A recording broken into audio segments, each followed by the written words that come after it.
Welcome to I'm Going In, the newest and hottest podcast sharing incredible stories of strength, resilience, and love.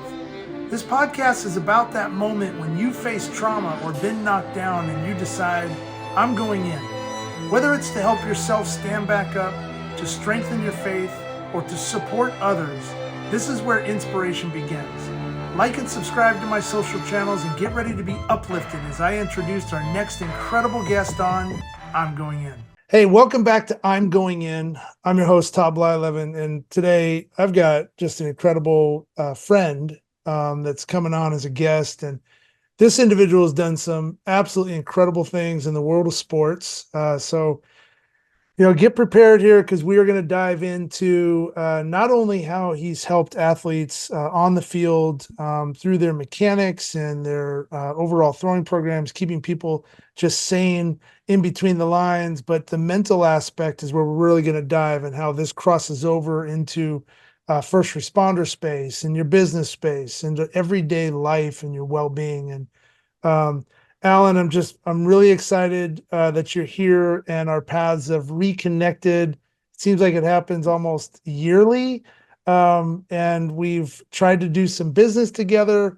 We've just spoken a ton on meditation. And I think when I saw you in January at the baseball convention here in Dallas, we just got to talking and there was all this chaos going on around us. And it just seemed like the whole world kind of became quiet there for a second. And we were really able to connect and we started talking, not baseball, not arm care. We started talking about mental health and trauma and what we're doing in the world that we both live in to help others stand up and walk tall again for themselves and to learn how to live and increase their mental well-being. So I'm just going to give you a quick rundown, everyone, on who I'm speaking to. Alan Jaeger, founder of Jaeger Sports, which is probably one of the greatest armband, just the product itself, the routine. Alan's a guru, in my opinion. He's definitely the best in the industry when it comes to arm care in overhand throwing. He's an author of Getting Focused, Staying Focused, the mental training book. He's the creator of Thrive on Throwing. He's been a collegiate baseball coach. He's working with professional athletes to youth athletes on the mental side, on the mechanical side. I'm just a huge fan of you, Alan. Thank you for being on I'm Going In. Wow, man, can I take you on the road? Yes. With that intro, well, first of all, look, I can't say it any simpler. It is an absolute honor to be on with you. As you said, we might go back, I don't even know, 30 years, but whatever it is, we go back a long time. I think I first met you when you were started playing. But I've seen you grow and I've seen all the great stuff you're doing out there in the world, and you couldn't have put it any better. And thank you again for that amazing intro, because the ABCA, especially because we've had a booth there most of the last 12, 15 years, and it can be very chaotic. I mean, it's a beautiful chaotic, but it's there's a lot going on, and especially when you have a booth. And as you said, you couldn't have put it better. There was this stillness and this quietness, because when we first started talking, normally there's a lot going on, I know, in your world, and there's a lot to share, and obviously with the experience you went through a number of years ago in Vegas, and it was like, I don't know, there was just not that it's not ever quality and true connection, but I just felt like like we really just went right into more of a spiritual, more of a deeper meaning of life. Mhm. And it was, you talked about mental health and you told me about your new podcast. And so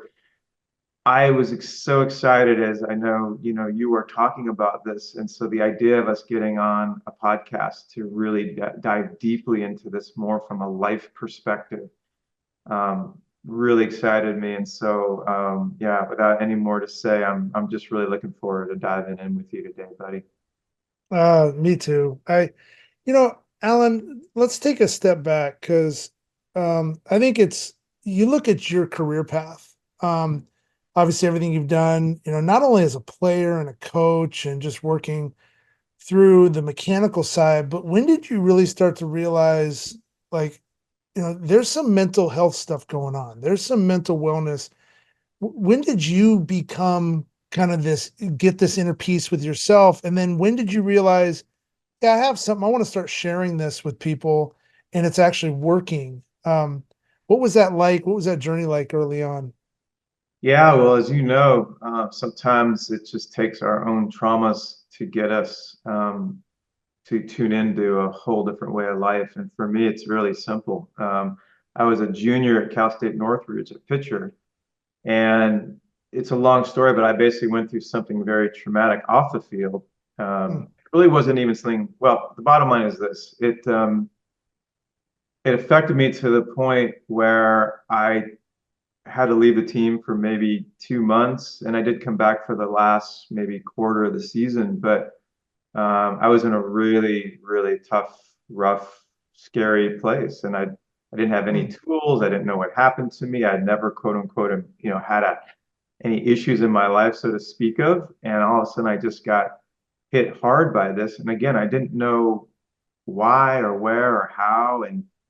And so a couple things happened. One is when I walked away from the team, I think fortunately I come from a very open-minded family and I was very open-minded. So I started seeing a psychologist. At some point, I saw a sports psychologist, and really one of the, I mean, those were really key. The sports psychologist actually was also doubled as a hypnotherapist. He was a very Hmm. fascinating guy. And then, and this is in the late 80s. I mean, sports psychology wasn't really even a term yet, but Yeah. being a little facetious. And so then the next thing that happened is I switched my major over to psychology because I was really curious. Like, one thing about me, I've Hmm. always been curious and I've always been a troubleshooter.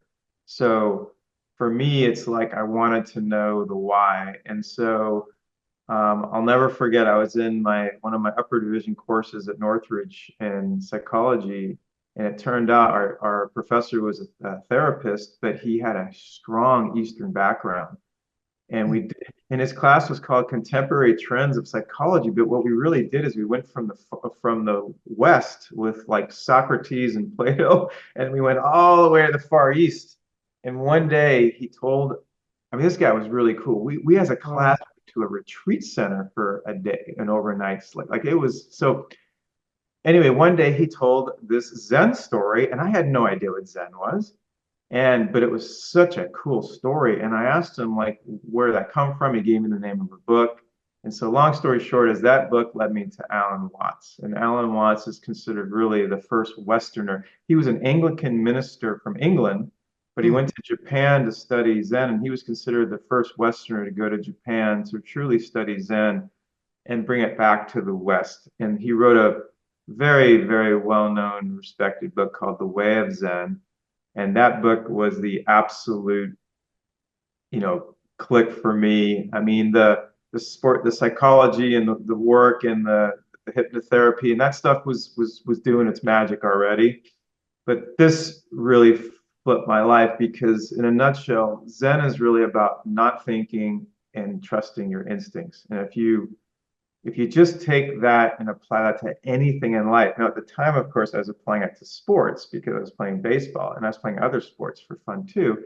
And I thought, well, when I'm having my best games by far, I'm not thinking and I'm being Yeah. purely instinctive and purely like it's like when you're in the zone, you're unconscious. And I feel like that's what Zen is really like a way of saying just be in the flow, and the flow is always happening. And so that was a long way of saying that I got to your really good question that was so inspiring for me to go through this very, very difficult time where I felt like I had no answers to, where I felt like I came through the other side of it, and I did a lot of meditating, a lot of work, and I spent 4 years writing my book. But through all that training and practice and that paradigm shift, if you will, when I got to the end of my book and I was in a state of mind, I was like, man, I want to share this with the world because I feel like I went through it. And as you know, because you had an experience, of course, as well, when you really live through some deep, deep trauma and drama, um, and have to work through it, or I really, in a way, you could say, get to work through it, because ultimately, I try to look at everything now as a gift. And I look back, as awful as that situation and scary really as it was to go through. I look back, and I know it's hard for people to hear this word, maybe if they're going through trauma right now, but Yeah. I try to look at everything as a teacher. And looking back, for me, it was a gift, and because it got me on my path. And so to answer your question is that it Yeah. started my junior year as a player in college, that I went through this whole experience that absolutely flipped my life, and really for the better, as hard as it was to go through. Wow, what a cool story. I never knew that about you, where it all started. I've just experienced the passion that you've had, me being on the field, laying on the grass, listening to you talk about the world of Zen and really just kind of letting your whole body go, right? It's so cool. But you touched on something, you know, we all go through traumatic events in our life, no matter what that is, right? And we all have this based on our own coping skills on how we grew up. We deal with that particular incident differently than, say, the next person would or someone else. But in the aftermath, and sometimes during that traumatic moment, we get into this moment of silence. And I've recognized this with just about every, whether it was a Navy SEAL or a retired Green Beret or a first responder or a businesswoman that maybe lost her husband in a horrific car accident or just is having a bad day. We go through this moment of like this fear, this silence, this scary part, right? Where you just had to separate. I went through it as well, probably multiple times in my life. And there's always this kind of disruption that happens, fortunately, for those that are still here. And for those that are not, continue to stay in that silent moment, right? And that's where you start to get eaten up inside and you can't figure out how to get out of that. And luckily, you had someone that came to that moment and disrupted your silence and provided this guidance to you on what Zen was, right? And how to let yourself go and clear your mind. Um, I had, multiple first responders and military combat vets come to me and say, hey, this is what your pathway is going to look like the next 72 hours. Here's what you need to do. You need to go to therapy, find someone that's relatable that you can talk to, get out of that silent moment and learn and reset your focus on how you're going to take the next step forward, right? And it sounds like that's what you did, and it like totally reshaped your existence on who you were at that moment and who you thought you were to now, this is who I want to be, right?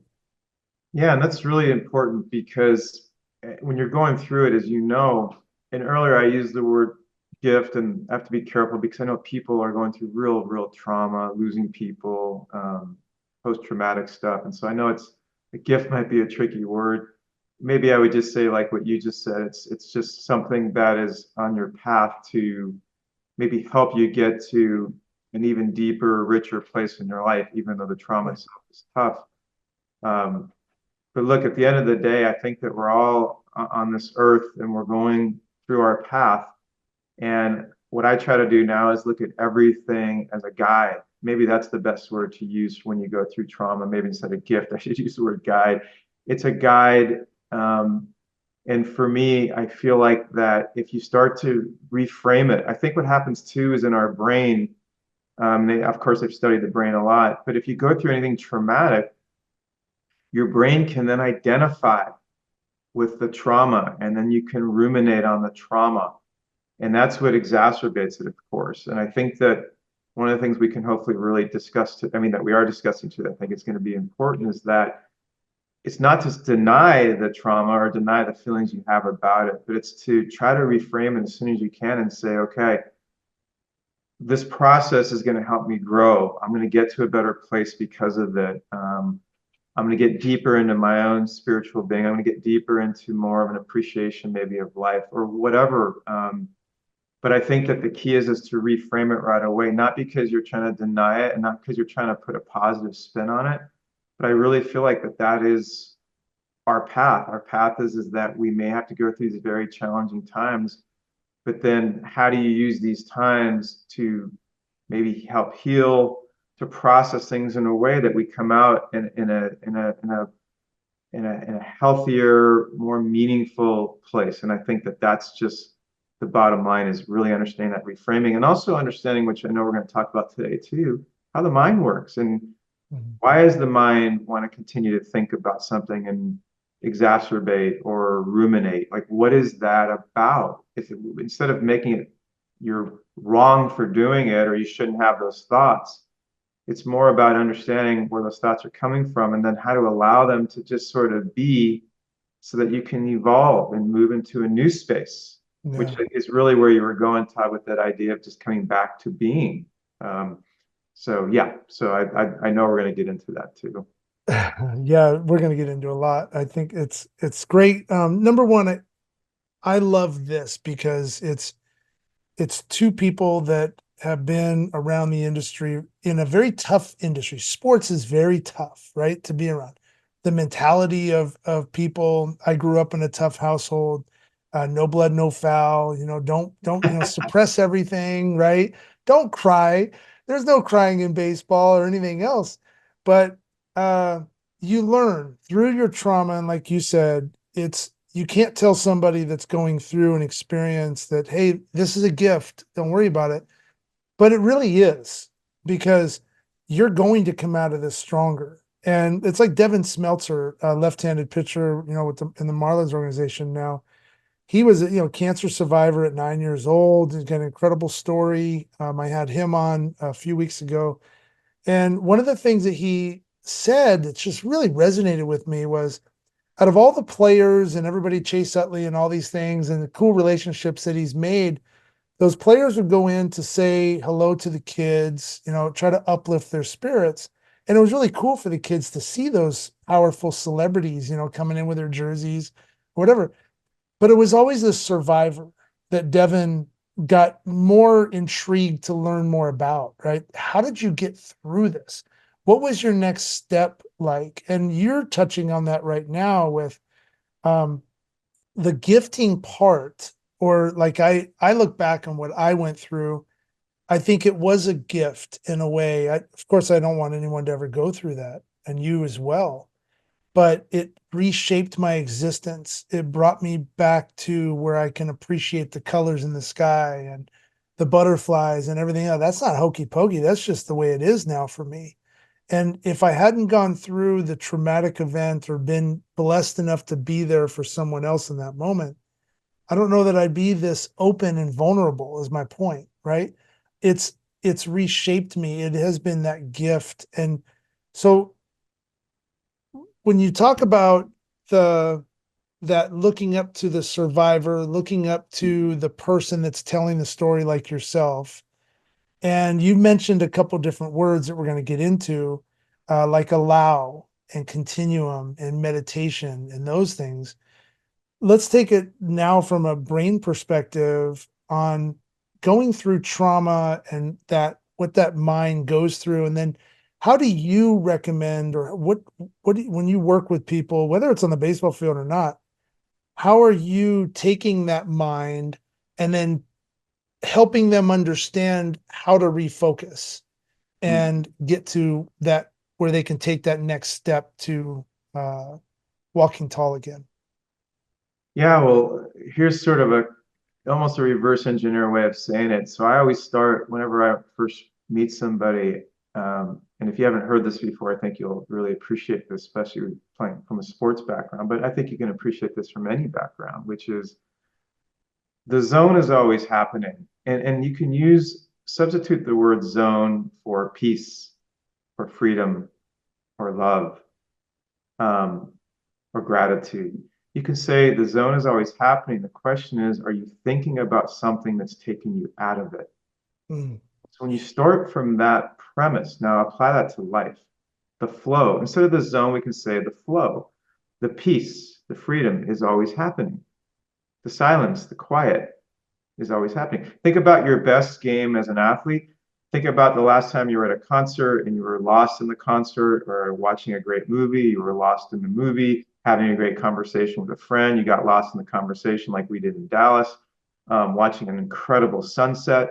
As you said, the quieter. I think the more you get into this sort of space, the more you appreciate the butterflies and the trees. As funny as it sounds, you might really want to go out and hug a tree, right? So the point is that if you start from the premise that that peace and freedom and flow and love is always there 24/7, you were born with it. It will be with you throughout your whole life. So now we have to, now if something happens in your life, whether it's small or big, the idea is that you start to have an awareness. Now that's a word I use all the time now in life. I use it 50 times a day. The awareness to know that that space is always there. Well, what that does for you then is it brings heightened awareness to if you leave the space. And I always tell people, if you leave the space, you're not a bad person. It's just practice, right? So it's an awareness of like, oh, if the love and the peace is always here and I've left it. Now, if you've left it because a scout walked up in the stands, it might sound like, oh, I just have to get back to my breathing. I have to get back to my process. I have to focus on the ball and hit it hard or make my pitch.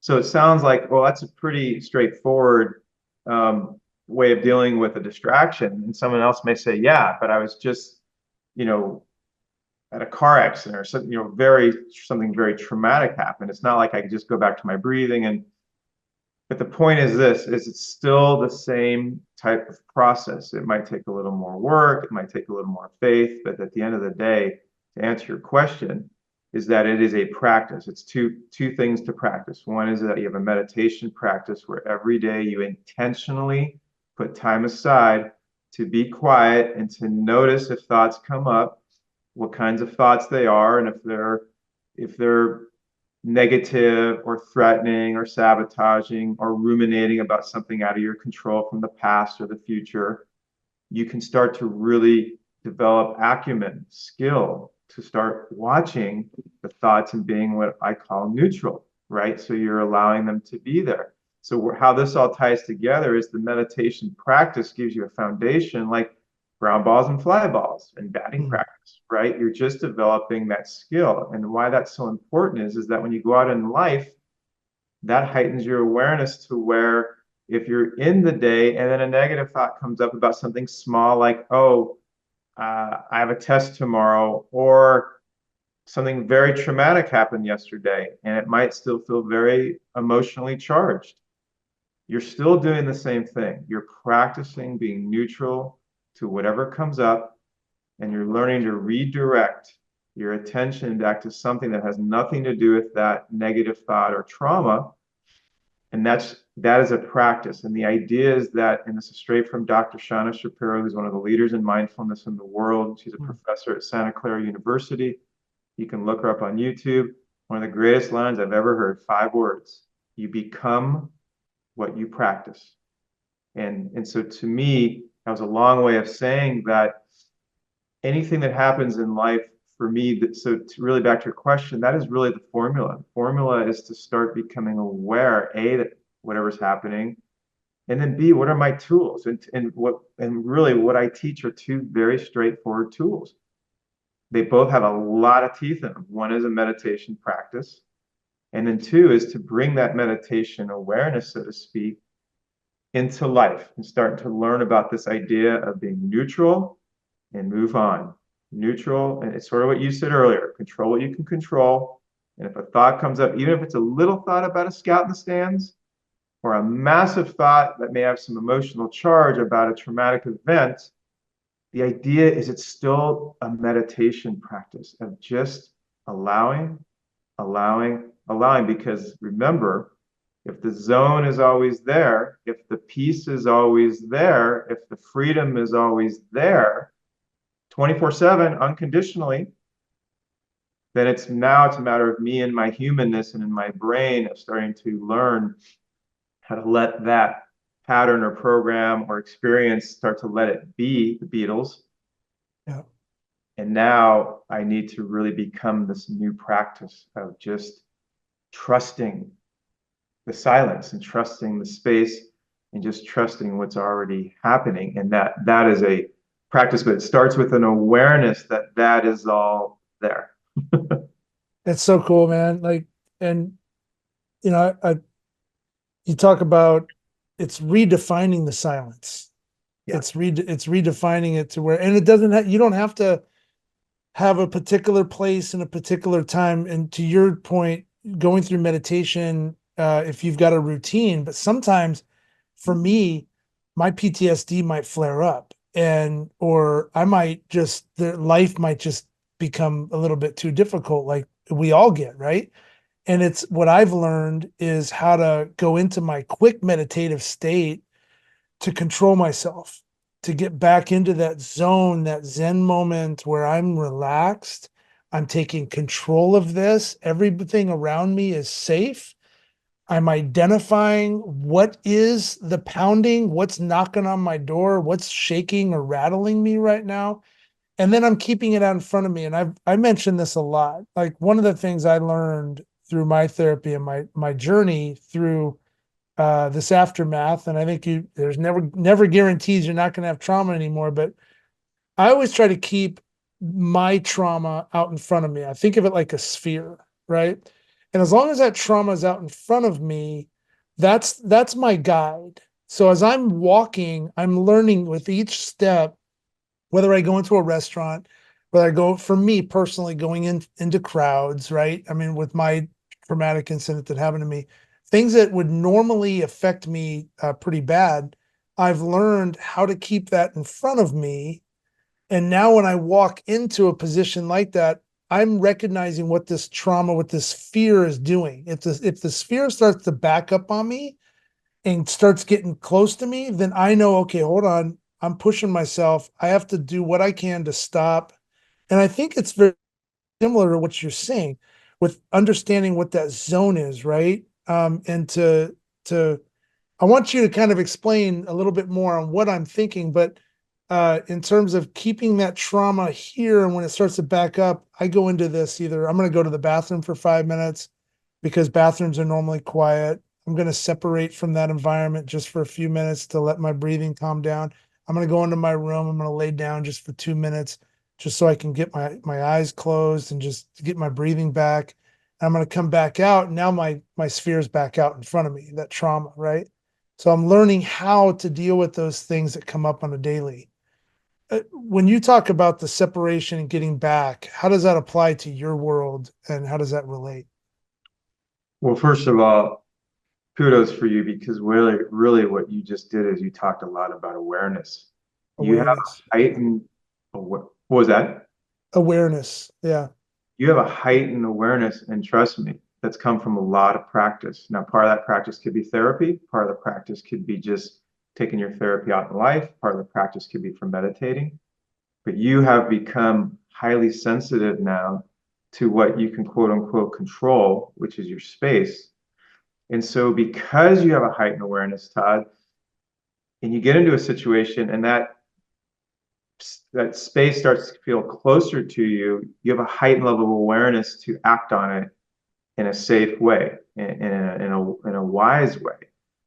So you have to realize that you just really said something super important for everybody to hear again, which is you've built awareness, but you've built awareness through a lot of practice. And so, Mhm. and how it relates to like how I would go about things, it's very, very similar. Your analogy of the sphere, I would say, I use the analogy more of space, meaning there's, I looked this up. Of course, I might get the numbers a little bit wrong, but just in our solar system alone, just ours, is 60 billion times the size of the Earth.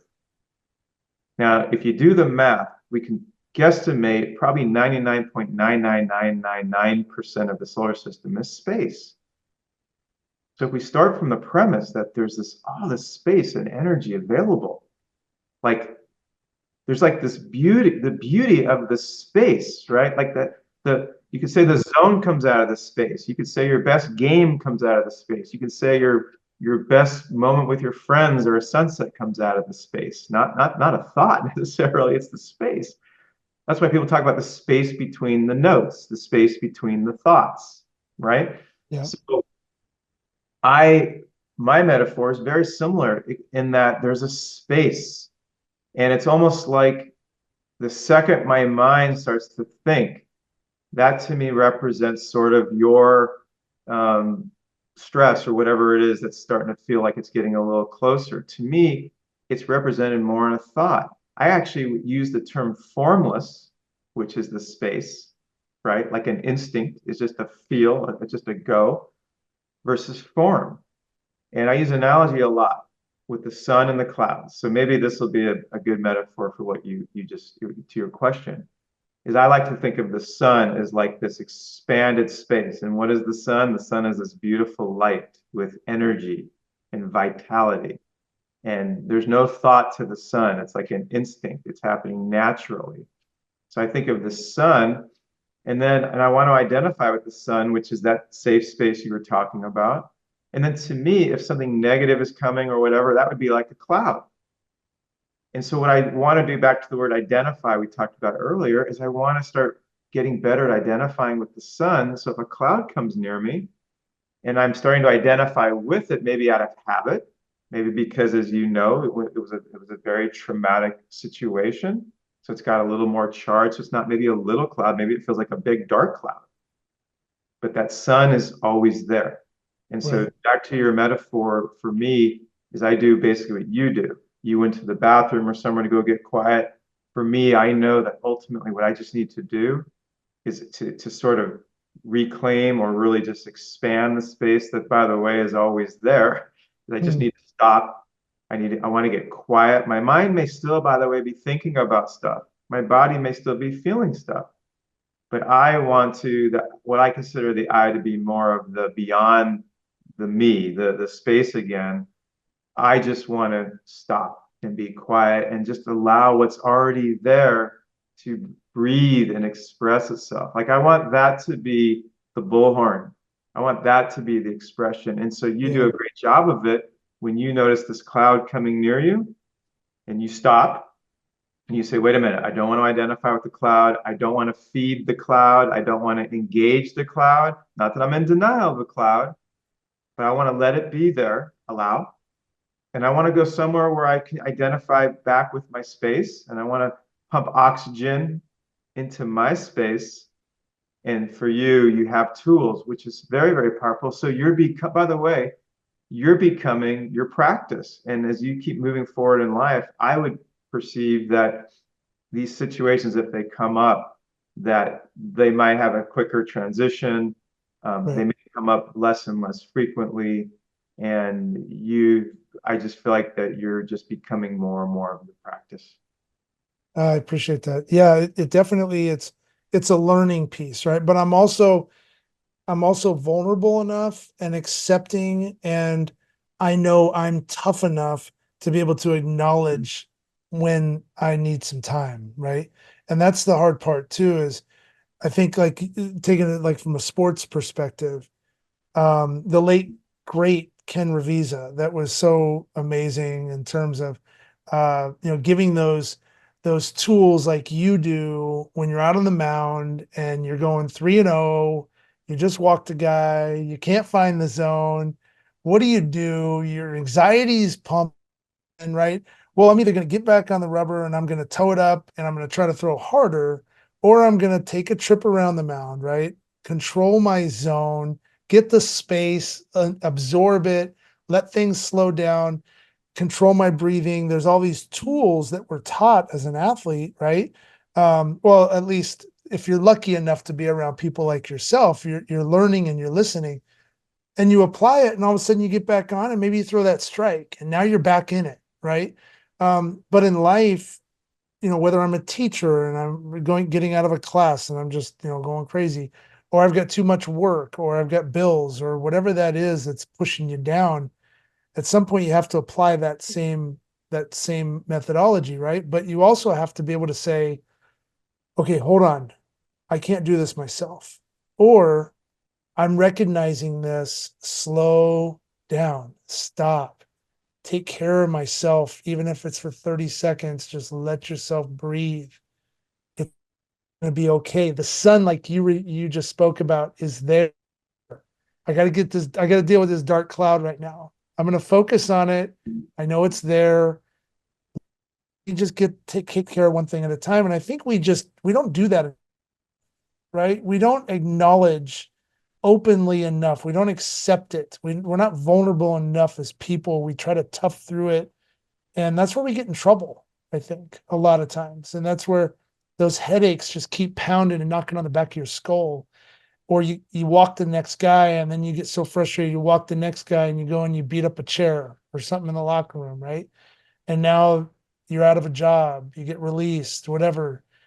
It is so important to like learn and listen to people that have gone through it. But more importantly, it's important, I think, to become vulnerable and to let yourself go. What's been your experience with the allow factor? I think is that kind of what we're talking about too, is allowing yourself to become vulnerable and understanding that that's a sign of strength, not a sign of weakness, because I'm trying to help myself. If I help myself, then I'm helping you, or I'm helping my team, or I'm helping my family. What's been your experience and maybe some people that have pushed it away and haven't been accepting to allow it? Well, as we both know, I mean, I think vulnerability is a great strength, and I forget her name, but I know she's really popularized it. Brene Brown. Mm, yeah, Um, I saw her in 60 Minutes, amazing.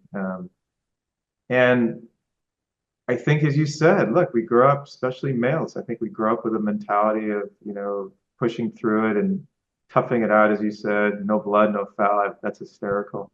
Um, and we both know there's such a strength in vulnerability. And I would say another word with vulnerability is it's just openness, right? Like yeah, open-mindedness. And so I'm not blaming anybody for being, wanting to be too strong or push stuff away. I mean, you could say there's something admirable about someone to want to try to push through stuff, but at the same yeah, time, it's the best of both worlds. Like have that, it's great to have the toughness and the resiliency and the tenacity, but um, man, there's a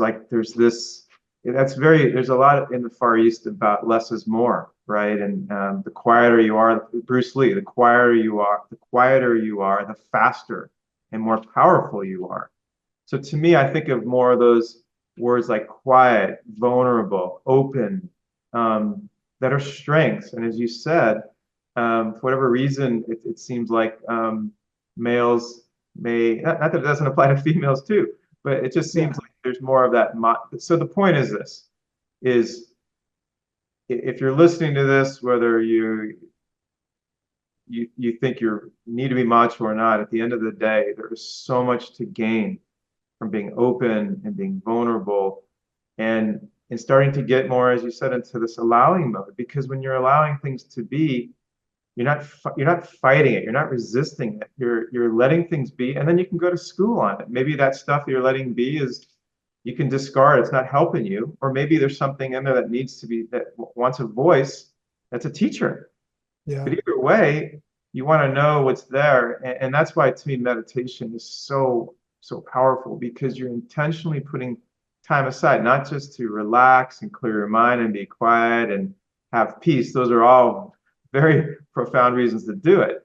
But you're also doing it because there's a lot of teaching going on there. There's a lot of awareness of what is like, here's a simple question. mm, What is the state of mind you're in?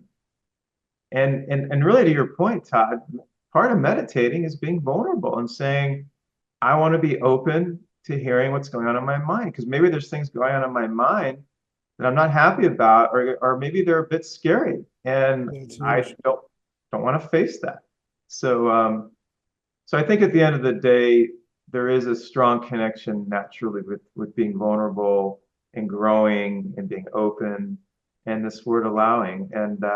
And I do feel like, as we both know, that the culture, fortunately, is changing because there's so much talk about mental health that Yeah, people are coming out and being vulnerable. Famous athletes are coming out and in doing these public announcements. And so I think it's allowing the younger generations to be more open and to be more vulnerable. And as you know, boy, do we need that. oh, huge. I talk about this too, where we've all gone through traumatic moments in our life. It doesn't have to be a car accident or anything horrific. it could be something that, like I mentioned before, maybe you got yelled at, maybe maybe you did get in a little fender bender, but for whatever reason that just totally upset you. We've all gone through traumatic events since our birth. And at that point, we learned how to get through that moment and recognized, okay, this is not where I want to be. I want to be back in the zone. We've somehow been able to do that because we're still here, right? And at that moment, I talk about this. We've checked the tough box. Mm. Our tough box has been checked. At that moment, when that tough box is checked, you can't uncheck it. So you have no reason to not be strong. You have nothing ever to worry about in terms of someone ever saying something to you because you're asking for help. You're not a weak person if you ask for help. And my biggest thing is, especially like looking back at my own career and, the up and downs and all those things that go around in just the baseball world, whether I was playing or scouting or trying to climb the ladder and define my own success, right? Um, there were a lot of times that I never asked for help and I should have. I should have asked for help, whether it was from my pitching coach or from my scouting director or from my boss. I should have said, I don't know how to do this. I need help. It's in our nature to help other people. It's in our nature to help every living creature, right? Um, but I wasn't vulnerable. I wasn't strong enough. I didn't realize that I had checked off my tough box already that early in my life.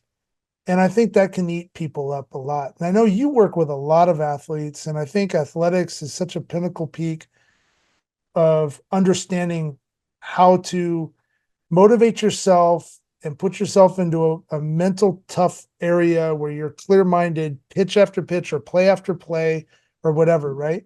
But that applies to today's first responder. That applies to our men and women in the military. It applies to our teachers, our trauma surgeons, our ER, nurses, and that are dealing with things that they need to react in a super fast fashion. Or all of a sudden you get dumped with all this workload as a normal worker bee, and you have to be able to adjust and also go home and be able to have a life with your family. What's been your recommendation when you're dealing with somebody that's so like, I've got this, they're not asking for help, but you recognize it? How are you approaching that person, and what has been your advice to get them to open up, to be vulnerable and allow? It's a great question because, I started in 1990, 34 years ago. And at that time, as you know, this was a very foreign film, foreign field. Foreign And film too. Yeah. yeah, exactly. It just Um, wasn't around. yeah, and people saw it as a weakness. People thought you needed help. People thought something was Yeah. wrong with you.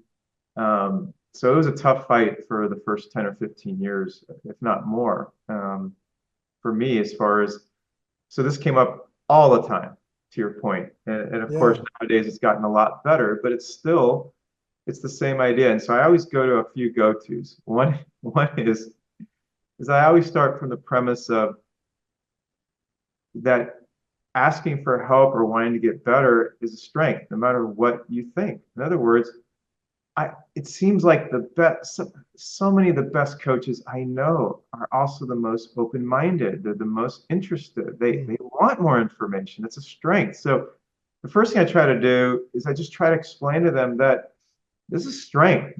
Your mind may have couched this as a weakness. You may have grown up with some schema that this is a weakness, but this is a strength. So I try to always couch it that way. Number two is I give them an example. I say something like, if I gave you a practice, so I'm helping you, right? And this practice was 10 minutes a day. And because of this practice, you felt 5 times more clear-minded, 5 times more relaxed. I go, would you do the practice? And they're like, of course they would. Of course I would. And I'd say, well, this is just, you're getting help. I'm kind of using a different analogy to make this work, but it's sort of the same idea that Yeah. you're you're learning something that's helping you. And so I just try to really, to answer your question, Todd, as you know, we're both, what we're trying to do is we're just trying to break through that part of someone that might have a little more of a tougher exterior. And we're just trying to say that, look, see this as a strength. I think at the end of the day, and the other thing you can do is you can always ask somebody a very straightforward question, which is how great do you want to be, whether it's a sport, business person, teacher. And if you want Yeah. to be great, unless you already have it all figured out, which, I don't know if Einstein had it. I mean, Einstein would, maybe he had it figured out a lot more than a lot of people, but I don't know if any human being could ever say, when they pass away, like, I figured every single thing out in the world. But I think if you come from that in a soft way without trying to make it a hard sell, and you just try to be real with people, like, look, don't you want to be the best version of yourself? Well, how is not getting help, whether it's in learning how to do a computer program or playing the guitar or learning how to throw a pitch or learning how to be quieter in your mind or learning how to deal with distractive thoughts better or Yeah. learning maybe where confidence comes from or trust or peace, like love. Like these are, you could take any field and just say, look, there's an area there that we can talk about that maybe you can get better at. And so I think that would be, my go-to with, and you're right, it can be a tough, especially if someone's not open to it. I've just learned, I still try to push a little bit. I try to sell them to a degree. But I've also learned that, there's a great, saying that the teacher will appear when the student is ready. And so, but I'm like you, meaning I feel like I've been through a lot and it's not an ego thing. I just feel like from Right. experience and also from teaching this for 34 years and seeing the Yeah. before and after, I just don't give up. Like I don't like this idea of just not trying. I will try. I will shake the cage really hard, even though sometimes you just feel like the person just is not ready. And so at some point you have to respect their space. But I do think that there are ways to massage it. And I like to think of being able to get to a person 100 out of 100 times if you just massage it the right way. There's probably no surprise that that person's where they're at. If you know Mike Trout and you watched Mike Trout grow up and you watch Mike Trout train every day, if you watched all that happen, you're probably not surprised that Mike Trout is who he is today, right? All of a sudden, it didn't just happen where you're going, man, that surprises me that he's one of the best players in the game of baseball. Or you watch my dad. When my dad was going at it, he worked out every day. I mean, I remember I say this story all the time. I was following him at a young age. We're going up the hills in Villa Park, California, and I'm like, Dad, when are you going to stop? He points at that sign and says, no stopping here. I Mm, can't stop because if I stop, there's 1,000 other people that want my job and I need to keep going, right? It was that internal grind every day that he had mentally just to keep his body in shape, but he knew where he needed to be successful both mentally and physically in the game of baseball, right? And he carried that over and he still does in life, where he knows where his zone is and he stays there. And if he gets distracted or whatever, he backs up and he gets back on. And at times we have to say no to things that are going to be a distractant, right? But I think if we can learn from other people that have had success, like going back to Devin Smeltzer, where he says, I learned from the survivors. Well, why are those people so important? Because they knew how to take the next step to get to where he needs to go, right? So if we can understand where we're at and find somebody that's having a relatable feeling or maybe something that somebody's gone through in a relatable circumstance and try to become a student of how they move forward in their life or got themselves to a confident place. And in that moment of Zen, like you described, that's where it's all about. Cause it's all like, it's not cookie cutter, right? And I know for me, that's where I'm at. like I said, if my life gets really crazy, which it does a lot because of just so many things that I have going on, or I'm a dad, I'm a husband, I got dogs that drive me crazy sometimes, but I know how to control myself and I know how to get myself back and I know what I need to do. And, I'm very faith based. So I know I'll say a quick prayer. I'll just escape into it. I'll go outside, take a deep breath. I look up into the clouds. I have my moment and it just calms me down. Right. If I go into church, it's where I can truly take my armor off in that moment. It's where I feel the safest. But that's what you need to study and listen to stories like what you're talking about. Um, I thought maybe we kind of wrap up a little bit, but I wanted to talk about the continuum piece because you brought that up, and I wanted to learn more about what you were talking about with that, if you don't mind. Yeah. Yeah. Yeah, I just had this visual of you talking about taking your armor off in church, and that reminded me so much of like you being in that space I was talking about, right? Where you're at peace, you're free. Mhm. Um, there's just a sense of like you're beyond the story per se of what's happened in your life, and there's not necessarily a narrative there because you've let it go. And I'd almost say like that is a good angle for the continuum, meaning Mm. if you saw that space you're in church with the armor off, right? And I use that analogy with like the zone, right? The armor's off, you're just in, or my space, right? And I would just say, so just imagine that Todd part of you is always there. And that's the continuum. So the church you can bring into life. Now you may say, okay, but that's great in church, or it's great when I'm in the bathroom at an event. I have places to go, I have tools to use, and that's great. Use the tools. But what the continuum is saying is that space is always there. And it's just Mm. whether we leave it. Now we might leave it because of a very what might seem like temporal thought that's not super threatening, or we might get more of an emotional feeling from the past that might feel stronger. And the idea is that you just continue to trust that space that you're in the church, where you're just like, I'm safe, I'm free. There's not really even a Todd here. There's not even really a Todd. Something happened to Todd 5 years ago or 7 years ago, right? There's not a Todd here that someone yelled at this morning. Now, if I go into that and have a conversation with that, I can kind of create that. That was that sphere part you were talking about earlier. Right.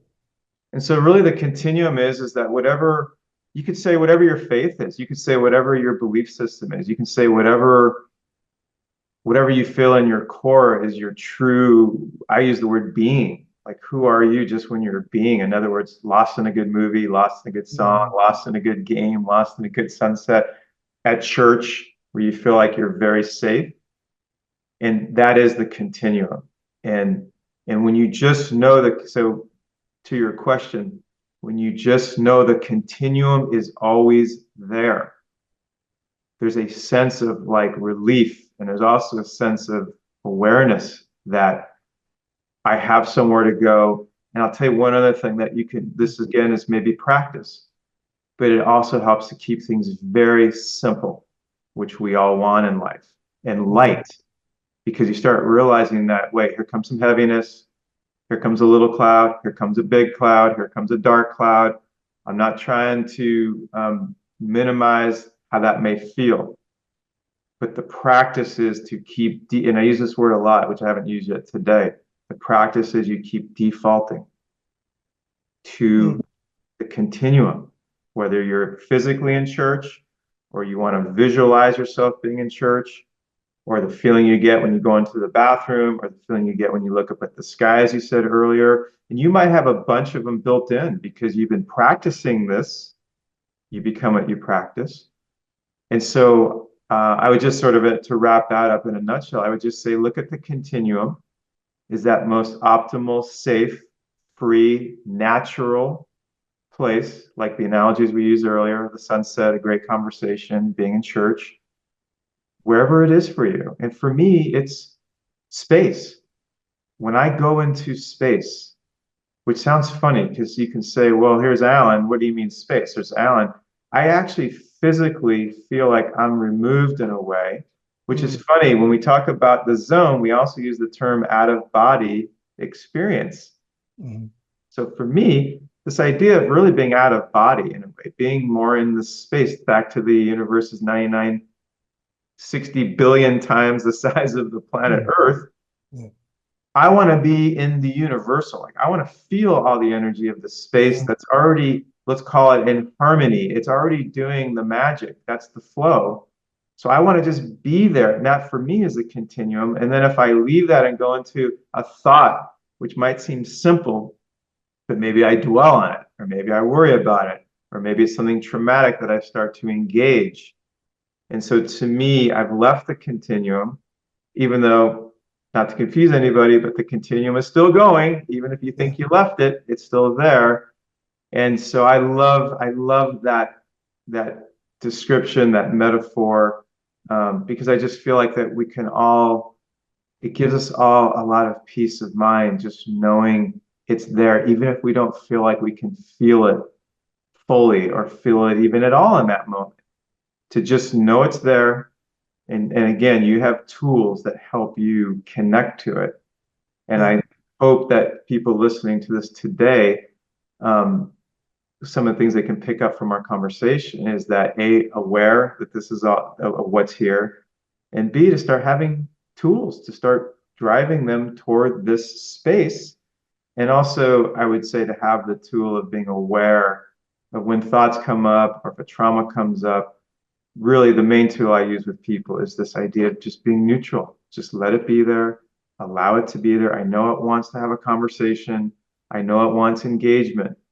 And our job is to let it be, allow it to be there, be neutral to it, and then start to move our attention back to the church, back to the bathroom, back to the space, back to, in my case, maybe breathing, yeah, back to where your feet are, back to the moment. Just do your best in this moment to appreciate. This is an sorry for the long answer. This is another cool piece that comes with all this is gratitude. yeah. You realize that, what was that? Totally. Yep, you're hitting it. Well, when you realize in this moment that I'm grateful to be alive, I'm grateful to be having a conversation with you. I'm grateful to be learning today from you and growing from this conversation. I'm grateful for a million things that are happening in life. And so all of a sudden, this moment, another word I like to use in meditations is this new moment is innocent and precious and fresh and new. Even if we feel like we're bringing some of the past into it, if we're just aware that that's the continuum too, if we're just aware that the innocence and beauty and freshness is in this moment, and to try to just realize to have gratitude for this new moment, even if something else is trying to get our attention or maybe is trying to distract us or is pushing a emotion into our body, where our job is to still just do our best to allow it, allow it, allow it, be neutral, be neutral, be neutral. Don't feed it, don't feed it, don't feed it. And then come back to trust and faith in this continuum that's always there. And to me, yeah, it's sort of 34 years in a nutshell, that last 5 minutes. Man, that was awesome though. I could listen to you all day long. And it's so funny. And I mean, you've always been the same. You know, you've always kind of had that continuum, that feeling, that flow to you. The keep it light, keep it simple. You've always had, from the outside perspective, right? You've always been together. You've always been 100% like in your own universe, and you've been in this space, and I could totally see you just kind of floating there and absorbing everything that comes in and deflecting, and like that Bruce Lee analogy you used. But yeah, so cool. So many sound bites of wisdom that you just threw down, and it applies to so many of us on a general population basis, all the way across, no matter what you're doing. Yeah, it's just so great. I learned a lot. I continue to always learn from you. I've been a student of my own life, over the past several years, and it's just progressively gotten more intense, and it's been great. Celebrate my successes. When I feel good, I try to replicate those. When I feel that dark cloud come, I try to understand where it's coming from, why is it coming up on me, and what can I do to deflect that or take care of it and put it away. And sometimes we can't ignore some of these things that happen, right? We have to learn from them, understand why the sphere, why we're off the highway, which is something I was thinking about too while you were talking as we wrap up. I know I've used different analogies to what you're saying, like get back on the highway. My dad used to always talk about that. Like, hey, your life is like a highway, and all of a sudden you're going to get off and you're going to get into some trouble. And when you get into that trouble, you're going to have to get back on somehow. Like, that's the continuum that everybody keeps referring to, is the highway or your own path or walkway or whatever that is, right? Um, but it's about that, being strong enough to recognize it, say something that, hey, I need some help. Find a relatable story. If you're into therapy, make sure when you're going to a therapist, you can talk to them beyond the 8 seconds. It took me a couple people to get through before I found my angel of a therapist, Diane Logren, here in Plano, Texas. She's amazing. For me personally. But yeah, thank you so much for just being on this. I want to have you back. Like, let's keep doing this. And, you know, um, I just, yeah, it's just been a great friendship, Alan. I really appreciate everything. Yeah, well, listen, man. Thank you for all the kind words, and you inspire me because you're a model living this, and you know, it's one thing to study it, it's one thing to do some training and some practice or some therapy and have a good feel for it and be able to talk the talk. But one of the things that hit me in Dallas, because we hadn't really gone quite there, even though we our conversations usually have a lot of substance, but I could feel the transition with you or transformation. And even like today, I got goosebumps because it's like fire and fire, like what do they say? Steel sharpens steel, whatever the saying is. Like I Mhm. can feel your effect on me because you're living it. And I'm going to go back to the word awareness. You're living in a state of awareness. Doesn't mean we're perfect, but you know, but when you're aware, at least you have an option to make adjustments faster. You have an option to start becoming that practice deeper. And the last thing I'll say is this, and I appreciate the kind words about, me seeming like I'm in a flow and all that. I've had my challenges as well, over the years, as we all do. Like I said about being perfect, we get these challenges, which I call teachers. But I will say this, and it's not like to pump myself up or make it sound like conditional, like you should do this or else you don't get that. I can only speak on from my experience and really working with a lot of people as well. But Yeah. the dedication and discipline to have a daily practice. I mean, I don't know how many days in the last 34 years I haven't meditated, which I don't want to make this a contest, but I have worked very, very hard, and I think not hard like brainy, grindy, although at times it feels like that too. Mhm. But I've just worked.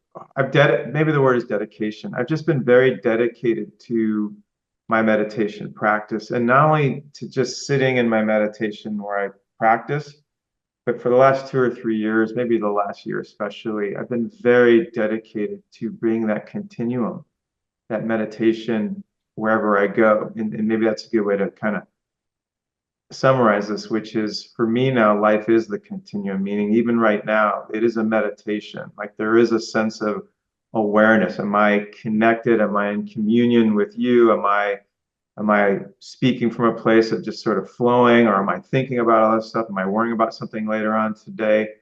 So everywhere I go now, the continuum, as I've said a few times, I believe I just I feel it. Like the continuum is always there.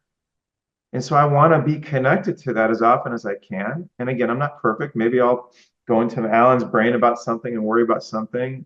But I feel like that for the listeners, I just want them to understand that this is a practice, and that Shauna's line about you become what you practice is so big. And I feel it with you. Like I feel like you've become your practice and your awareness, and it's inspiring. And so thank you for not only being a great friend all these years, and really you've been such a great friend, and you've always been so supportive for someone who's done so much in this game, and now you're in this other part of life. But thank you for having me on and having this conversation, because to me, we both know whether it's something very traumatic or it's something just general mental health, like too much time on playing video games or whatever. It's just the social media. There's so much mental health stuff going on now that doing this means a lot to me, and doing it Yeah. with you, man, has been just awesome. So thank you.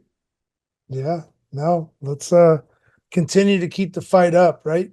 And keep staying in our moment, in our space. And listen, if anybody's out there listening and this resonates with you and you don't know how to really take that step forward, or you want to learn more, please, we're going to put some of your stuff on the show here, Alan, with your website, how people can reach out, they can connect to your books. I know you got some videos and things like that too. And then I'm going to flip it a little bit on the baseball side. If you're wanting to take care of that arm, make sure you're going into Jaeger Sports, and we'll put that up to too, because I think I love those bands. Such a great idea, and the program itself, everything you do, you're zen. You're just the way that you describe it. You're an ultimate coach. You're an educator, and what you've been able to do for thousands and thousands and thousands of baseball and softball athletes is just incredible. So hats off to you, man. A lot of hard work. Nothing comes easy. You busted your tail. So thanks for being on. I'm going in. Really appreciate it and look forward to our next talk. Yeah, and Todd, real quick, if I can Yeah. just mention, we have so many free resources, as you mentioned, online. And also, our vice president, China McCarney, has a free, it's called Triple AD, Athletes Against Anxiety and Depression. And it's really cool. Like they have free resources for therapists, they connect you. It's a really cool deal. And he's written a couple of books. So just triplead.org, I believe is what it is. But if you Google China McCarney, you can get to it, and that's a free resource as well. So I wanted to make sure that I let people know about that as well. I'm sure as we're talking right now, all of that's flashing up on the screen as we're going through the editing process, and we'll make sure that's in the descriptives, and we'll also try to have a link back to China as well. So yeah, that's awesome. Anything we can do to help. Yeah, well, appreciate you having me on, brother. Thank you, brother. I appreciate you.